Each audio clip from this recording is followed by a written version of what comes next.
Oh my gosh. Everybody loved my mom. All of my friends always wanted to be at our house. They considered Bobby, I think, as important to be around and as fun to be around as me. And she just embraced everybody. She was a wild child when she was younger. She had some bumps in the road that was really hard for a woman growing up in the 50s and 60s. She was very independent. She had clear ideas about what she wanted to do and who she wanted to be, and it didn't necessarily fit the mold for that era. My name is Beth Jett.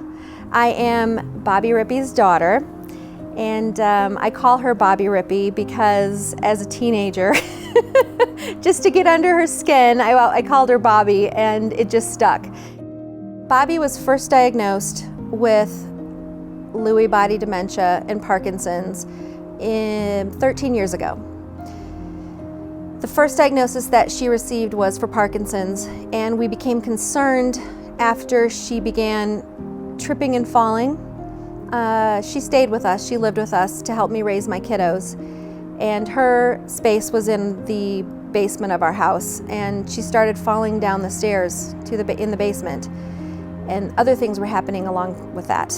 She would have these nightmares that would wake her up, and she would lash out in these nightmares. And that was a problem that we dealt with throughout the entirety of that 13-year diagnosis through to her death.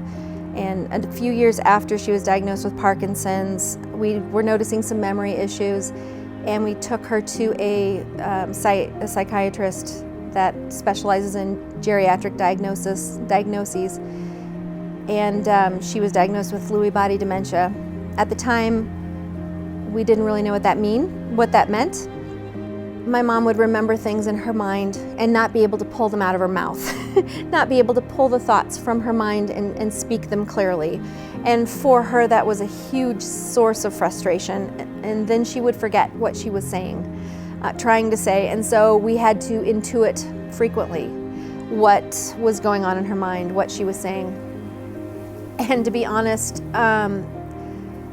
as her only child here in Colorado, that was a big burden for me. And having other people here at Pace in her life that knew her well from a medical perspective really helped me manage my mom's disease as it progressed. Having that team really helped us tremendously. Whew, Bobby. She's one of a kind. She was a spunky lady. We hit it off immediately. You just kind of have that rapport and just kind of feeling that you'd be friends on the outside of this environment. Just seeing her smile, getting a hug from Bobby, she was feisty. I mean, if she didn't want to do something, she'd dig her heels in, and that was it. Like, you couldn't get her to change her mind. So staff would often call me to come out to kind of assist with Bobby. I'd sit down and kind of have some banter back and forth. She'd give it to me, I'd give it back to her. She's truly one of a kind, and I was so grateful to be able to have any part of her care here at Landmark. So Bobby would tell us stories. She loved animals. She loved like safaris. She had a stuffed possum that she would carry around with her. Beth had decorated her room amazingly, had safari animals, elephants, and different animals on her walls. I mean, it looked like you were going into a safari when you walked into Bobby's room. It was awesome. Her love of animals was really what shone through. Her relationship with her daughter Beth was amazing. Her grandkids, her son-in-law, I mean, she lit up whenever she would see any of her family. And then as well as she was able to hold my son when he was a newborn. I brought him in just for a visit. This was pre-COVID, and brought him in, and Bobby's face just lit up when she saw my baby. So I set her down in the recliner, and she was able to hold my son. She was the only resident here that I allowed to do that. And I have pictures that, just mean the world to me, seeing her with him. And any kids that would come in, like any preschoolers that would come in, her face would light up with that as well. Any animals that would come, therapy dogs, I would bring my dog Phoenix before COVID. And she loved Phoenix. Phoenix loved her, I think, not only because of Bobby, but because of the food she would give him.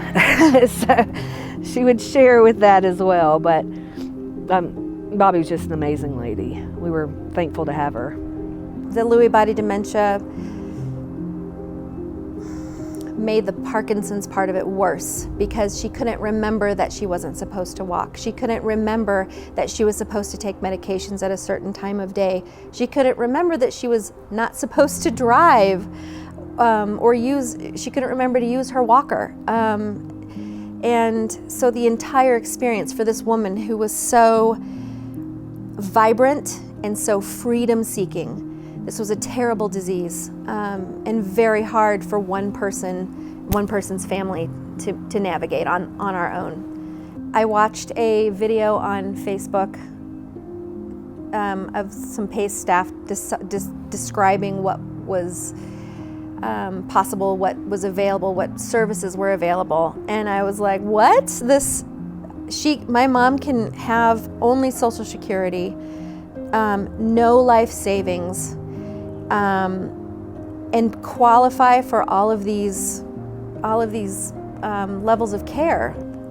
My mother, before PACE, she had supplemental insurance that's common for people to have in addition to Medicaid in their old age, but no guidance on what was really available. So everything that we would do with her, we didn't know how it would be paid for. We didn't understand. The system is so complex.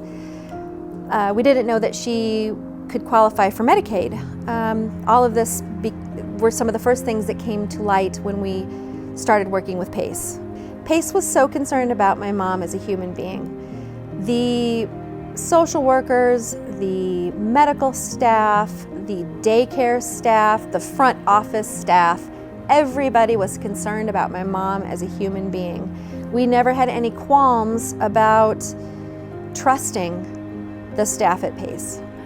So Bobby, when she first moved in, I was so surprised. From meeting her and seeing the way that she was, it was surprising to me that, that she had, that going on in her mind. And because she was always, the way that she spoke and the words that she would use, I was amazed, I was like, there is no way. But then, throughout the days that, when we got to know her more, because she would have her good days, she would have her bad days like anyone, and there was times where she would have moments of clarity and she would just cry and there wasn't much that we could do other than to offer a hug or to let her cry it out, because it's always hard seeing them like that when they know what they have going on and that they realize that they're losing their mind. And during COVID, the ways that we connected with my mom were, of course, through Zoom calls, regular weekly Zoom calls. We connected with her through visits through the fence when the weather was decent. We were lucky enough to have one occasion where the hug tent was brought over to Landmark, and we were able to reach our arms through. My daughter and I were able to go and reach our arms through and hug my mom. I'm gonna cry. She was so happy just to touch us, and I will never forget what it felt like to touch my mom after a year. That was so important for us to be able to do that with her.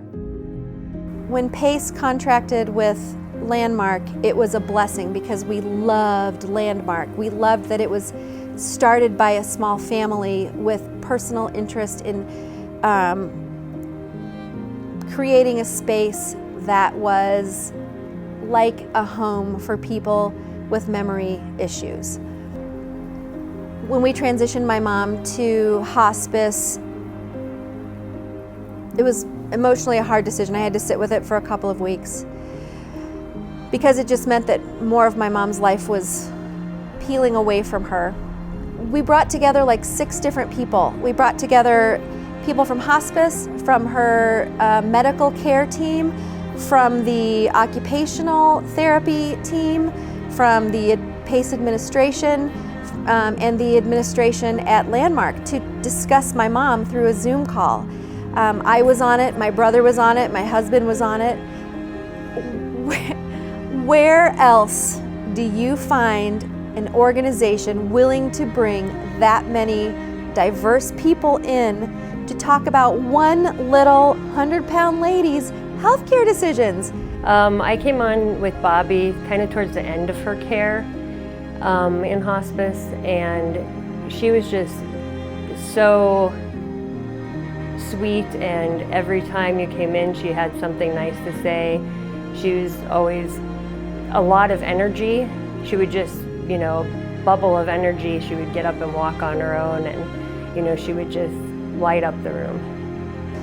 And so my mom was on hospice in Landmark for a number of months before she had a fall that resulted in a complex brain bleed.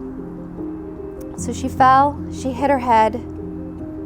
The doctor at the ER told me she had a brain bleed, that it was unlikely to stop, and that this was probably not going to be something that would resolve for my mom.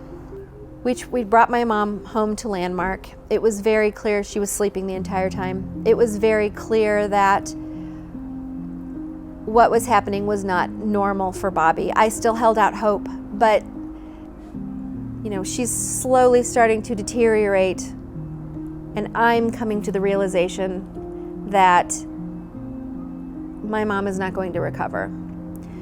And as I'm having that realization, I know that I need to bring my mom to my house. It's time for her to come home. It's time for her to be with us, to let us take care of her and do the most that we can for her. As she's dying, this is what she wanted. There was a change in her that I can't describe when we brought her home. She just relaxed. It took her a while for her body to go through the process of passing away. Her last 2 days, she was breathing, and that was pretty much all that she was doing. We also had home health care with us at night so that we could rest and have some breaks from my mom, and they were all people who had been with Bobby before while she was at Landmark. And that helped the transition be easier too, because they knew her, they cared about her. It was actually the middle of the night when she passed. We were in our bedroom. I got a call from the home health care person who was with Bobby, who knew my mom very well. And he called and said, "Bobby's breathing is becoming more erratic. I think this is it. I think you should come out of your bedroom and see her." But it just, her breathing slowed and slowed and slowed, and it was over. It's been an amazing journey, being with one organization for so many years of my mother's life. At my mom's memorial service that we had yesterday, Samantha came, Kelly came, and it was so nice having people outside of my immediate family that understood how hard it was for my mom and for us and for them. Honestly, the last few years of her life, the TRU organization has been like family for us. It's that level of support that we received from them, and I will never forget it.